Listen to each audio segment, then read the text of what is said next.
Ozzy Osbourne's journey into music began when he was just 14 years old, sparked by the sound of the Beatles' hit "She Loves You" playing on his blue transistor radio. That moment, as he would later describe, completely changed his life. Growing up in the working-class neighborhoods of Birmingham in the 1950s and 1960s, his future looked bleak, likely destined for factory work or a life of crime. But when he heard the Beatles for the first time, it was as if the world had suddenly burst into color. This early encounter with the Fab Four inspired Osbourne to pursue music, giving him the hope and direction he had never known before. Over time, he immersed himself in everything related to the Beatles, eventually knowing the band inside and out. He was especially fascinated by the dynamic between Paul McCartney and John Lennon. Though they were partners in creating some of the most iconic songs in history, Osbourne recognized that their relationship was complex. They had a strong bond, but their creative visions and personalities often diverged. While McCartney and Lennon collaborated on many tracks, they frequently preferred writing on their own, revealing the striking contrast between their artistic styles.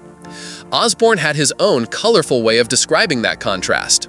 He once likened McCartney and Lennon to opposing forces, sweet and sour, with Paul being the eternal optimist and John the more cynical realist. He saw McCartney as the kind of person who would focus on things getting better, while Lennon was more likely to point out how things couldn't get any worse.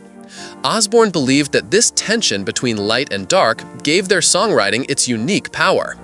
Reflecting on his first time hearing "She Loves You," Osbourne said it was like discovering a new color that he never knew existed. That track made such a powerful impact on him that it topped the list of his all-time favorite Beatles songs, which he once shared with Rolling Stone.